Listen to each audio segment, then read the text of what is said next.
भारत में बाबरी मस्जिद की शहादत को आज 29 बरस मुकम्मल हो गए हैं। अयोध्या में जो 16वीं सदी की बाबरी मस्जिद को इंतहा पसंदों ने 6 दिसंबर 1992 की तारीख आरएसएस की हिमायत याफ्ता बीजेपी ने भारत में हजारों मसाजिद को मिस्मार करने और उनकी जगह मंदिर बनाने के लिए अपने निशाने पर रखी हुई है। और दूसरी जानिब पाकिस्तान ने बाबरी मस्जिद की जगह पर मंदिर की गैर कानूनी तामीर रोकने का मुतालिबा किया है। बीजेपी की गवर्नमेंट जब आई तो इलेक्शन में पहला इनका मैनिफेस्टो का पहला पॉइंट ये था। ये हिंदुत्व का किस्सा जो है वो हावी नजर आता है आपको अदालतों में भी और एडमिनिस्ट्रेशन में भी। जो पुलिस है आपकी या जो तहकीकाती अदारे हैं वहां पे, ये रिसेंटली जो लिंचिंग हुई मुसलमानों की वहां पे गौरक्षा के नाम पे, उनमें तमाम लोगों को बरी कर छोड़ दिया गया।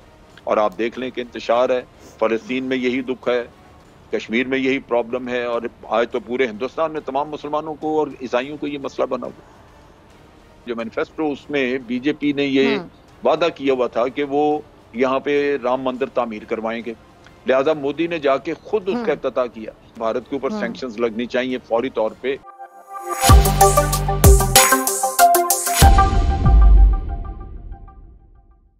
हेलो दोस्तों, स्वागत है आपका आपके अपने YouTube चैनल पर। इस वीडियो को लाइक करें, शेयर करें और हमारे YouTube चैनल को जरूर सब्सक्राइब करें। हमारी वीडियो की लेटेस्ट नोटिफिकेशन पाने के लिए बेल आइकन को दबाना ना भूलें।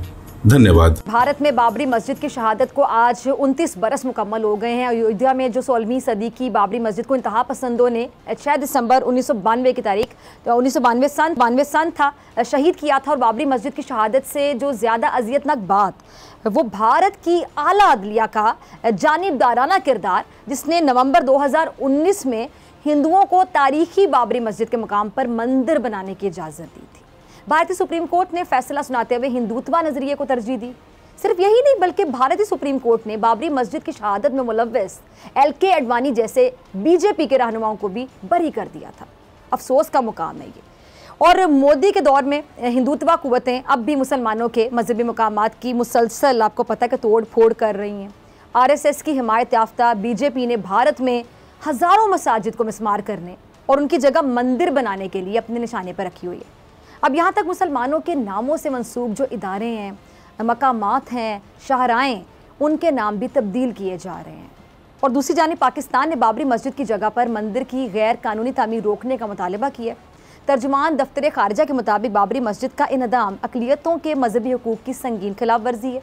और नवंबर 2019 का भारतीय सुप्रीम कोर्ट का ऐबदार फैसला इंसाफ की मौत। दरअसल भारतीय जनता पार्टी के इंतहा पसंदों ने रियासती सरपरस्ती में बाबरी मस्जिद को शहीद किया था। और भारतीय सुप्रीम कोर्ट का फैसला भारत की जमहूरियत, जो निज़ाम इंसाफ है, उस पर काला धब्बा है। पाकिस्तान ने बाबरी मस्जिद की जगह मंदिर की जो गैर कानूनी तामीर है वो रोकने का मुतालिबा भी किया है। इस पूरी सिचुएशन को आप कैसे एनालाइज करते हैं?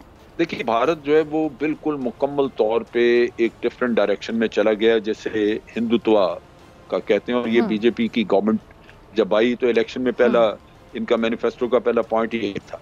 लिहाजा वो रिलेंटलेसली बिल्कुल पूरी एक आप कह लीजिए कि जोशो जज्बे के साथ इसको परसू कर रहे हैं। उसमें जो प्रॉब्लम आई है सबसे बड़ी, जो मैं समझता हूँ सबसे बड़ी ज्यादती हुई है, वो ये है कि ये हिंदुत्व का किस्सा जो है वो हावी नजर आता है आपको अदालतों में भी और एडमिनिस्ट्रेशन में भी। जो पुलिस है आपकी या जो तहकीकाती अदारे हैं वहां पे, नतीजा ये हुआ कि बाबरी मस्जिद के इशू के अलावा जितने भी केसेस थे बड़े सीरियस नेचर के, जैसे गुजरात के 2000 लोगों जो मुसलमान कत्ल हुए वहां पे, या समझौता एक्सप्रेस का था किस्सा, या आप देख लीजिए कि ये रिसेंटली जो लिंचिंग हुई मुसलमानों की वहां पे गौरक्षा के नाम पे, उनमें तमाम लोगों को बरी कर छोड़ दिया गया। और वो एक नेक्सस था कि पुलिस जो है वो एविडेंस सामने नहीं लाती और जज तैयार बैठा होता है, वो एविडेंस मांगते नहीं है। और नतीजा ये कि तमाम हिंदू जिन्होंने कत्ल किए मुसलमान, वो छूट गए। अब बाबरी मस्जिद वाला किस्सा जो है वो तो एक आप यूं कह लीजिए कि हिंदुत्व में भी एक उनका नंबर 1 पॉइंट था। और अपने जो मंशूर था इनका जो मैनिफेस्टो, उसमें बीजेपी ने ये वादा किया हुआ था कि वो यहाँ पे राम मंदिर तामीर करवाएंगे, लिहाजा मोदी ने जाके खुद उसका इफ्तिताह किया। तो तवक्को करना कि ये रुक जाएगा वहां पे जहाँ पे पूरा निज़ाम जो है वो हिंदू मेजॉरिटेरियनिज्म की तरफ चला गया है, वहाँ ये पॉसिबल नहीं है, ये तवक्को नहीं रखनी चाहिए। हाँ, अलबत्ता इंटरनेशनल कम्युनिटी बड़ा दबी जबान से जिक्र जरूर करती है कि जी भारत में अब ह्यूमन राइट्स वायलेशन बहुत ज्यादा हैं, भारत में ये एक्सट्रीमिज्म बहुत आ गया है, रिलीजियस एक्सट्रीमिज्म, और ये बातें हो रही हैं। लेकिन आप देखिए कि कितनी मुनाफत और मुफादात की सियासत है। खुलकर इसलिए नहीं कि आप रिसेंटली देखिए कि पेंटागन की अपने एक थिंक टैंक है जो कि इन चीजों को स्टडी करते हैं।